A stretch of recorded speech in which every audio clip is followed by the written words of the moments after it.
जिस घर में मौत हो जाती है उस घर में नहीं जाना चाहिए। तो यही कारण बताया जाएगा क्यों नहीं जाना चाहिए उस घर में, इसके पीछे राज क्या है। तो नमस्ते, मैं पवन यादव। जब किसी भी घर में मौत होती है या मौत होने वाली होती है तो उस घर में जो आसपास की या गांव की या शहर की या समाज में जो अशुद्ध ऊर्जाएं होती हैं, आत्माएं होती हैं या सूक्ष्म देह होते हैं, जिन्हें हम भूत प्रेत कहते हैं, वे इकट्ठे हो जाते हैं।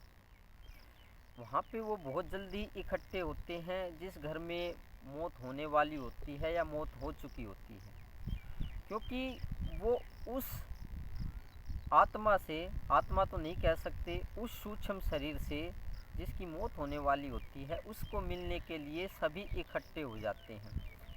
उसके घर परिवार में पहले जो आदमियों की मौत हुई है या उसके पड़ोस में जो आसपास जिनकी पहले मौत हो चुकी है या जिन्होंने शरीर त्याग दिया है इस समाज में, तो शरीर त्यागे हुए सूक्ष्म शरीर जिन्हें भूत प्रेत कहते हैं, वे सभी उस घर में इकट्ठे हो जाते हैं।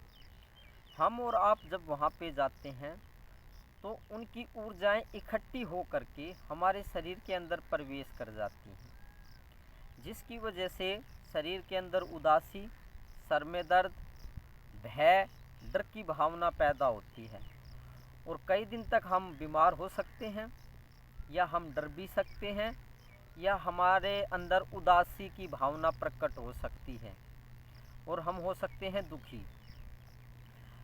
तो ये इसलिए कहा गया है कि गलत जगह पे नहीं जाना चाहिए। जब तक आपको ज्ञान की प्राप्ति नहीं हो जाती है, जब तक आपको आत्मज्ञान या ब्रह्म ज्ञान की या भगवत्ता की प्राप्ति नहीं हो जाती है उस मालिक की, तब तक आपके शरीर के ऊपर उनका असर होगा ही होगा। बहुत सी अशुद्ध आत्माएं, भूत प्रेत जिस घर में इकट्ठे हो जाते हैं जिसमें मौत हुई है, आप वहाँ पे जाओगे तो निश्चित बात है कि आपके शरीर पे और दिमाग के ऊपर या हार्ट के ऊपर, ये जो दिल होता है इसके ऊपर उन ऊर्जाओं का असर होगा और आपका जो हार्ट वो है, जो आपका दिल है, वो दबाव में आ सकता है या दिमाग दबाव में आ सकता है, जिससे आपको नींद की समस्या भी पैदा हो सकती है। आपको हो सकता नींद ना आए, आप कई दिन तक उदास हो सकते हैं या डर सकते हैं। ये सिर्फ इसी वजह से होता है कि ज्ञान की प्राप्ति तो हमें होती नहीं है। अब ज्ञान की प्राप्ति न होने की वजह से हमारे शरीर के ऊपर उन भूत प्रेतों का या उनकी शक्तियों का असर बहुत जल्दी होता है। और दूसरी बात ये है कि जब बहुत सारे भूत प्रेत इकट्ठे हो जाते हैं उस घर में, जिस घर में मौत हुई है, तो उनका शक्ति इकट्ठी हो जाती है और उस शक्ति की मात्रा बढ़ जाती है। उस शक्ति की मात्रा बढ़ेगी तो आप पे असर भी जल्दी होगा। तो जितने ज़्यादा भूत प्रेत एक जगह पे इकट्ठे होंगे तो उनकी ऊर्जा भी उस घर परिवार में बढ़ जाती है और उस ऊर्जा के जो संपर्क में आता है, या ऐसा कह लो उस घर परिवार में जो कोई भी जाएगा, निश्चित ही बात यह है कि वो प्रभावित हुए बिना नहीं रह सकता है, उसके शरीर के ऊपर उसका असर हुए बिना नहीं रह सकता है। क्यों किसी के लिए दुखी हो रहे हो?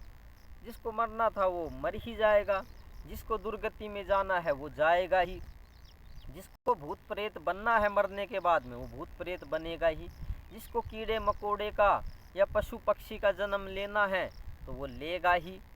आप वहाँ जा कर के क्यों गलत ऊर्जाओं को अपने शरीर के अंदर प्रवेश दे रहे हैं?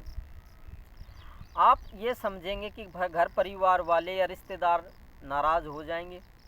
कोई नाराज़ होता है तो होने दो, लेकिन आपको ये ध्यान रखना है, कोई नाराज़ होता है तो वो उसकी अपनी सोच है, लेकिन आपको हर तरीके से गलत ऊर्जाओं से बचना है जब तक कि आपको ज्ञान की प्राप्ति नहीं हो जाती।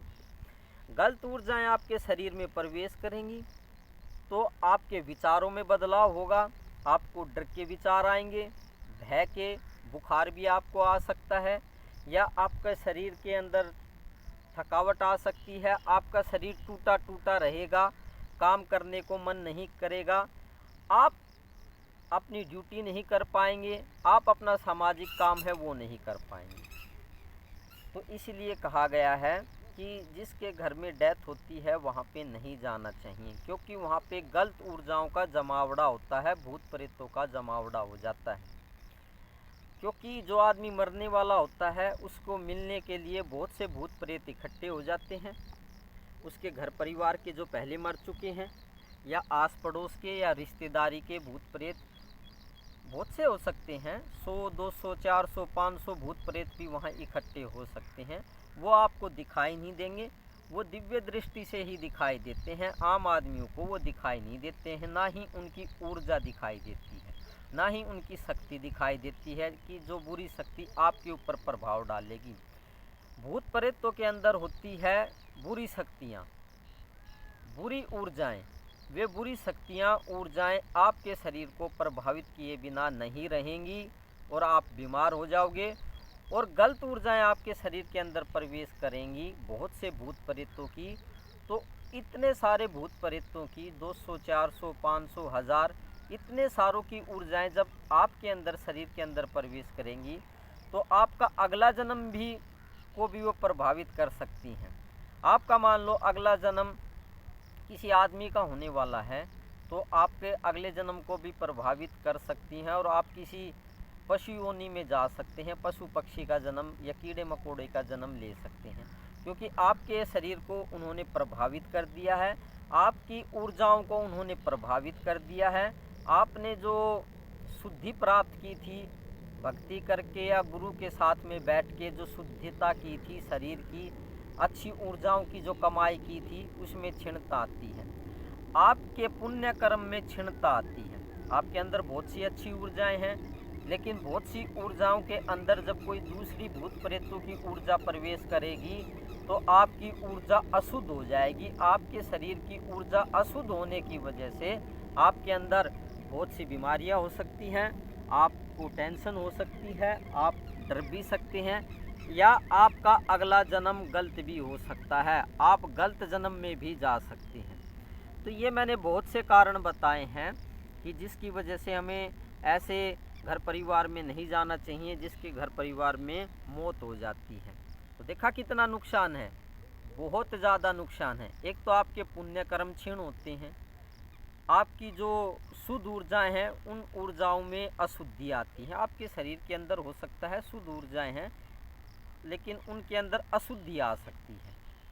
और तीसरी बात बता दी मैंने कि गलत जन्म आपका अगला हो सकता है, क्योंकि ऊर्जाएं शरीर को प्रभावित करती हैं, आपके अगले जन्म को प्रभावित करती हैं, और शक्तियां आपके शरीर में बीमारियां भी बनाती हैं या आपके शरीर को निरोग भी करती हैं। तो आज हमने ये जाना कि दूसरे के घर परिवार में जिसमें मौत हो जाती है वहाँ जाने के हमें क्या क्या नुकसान हैं और हमें क्यों नहीं जाना चाहिए।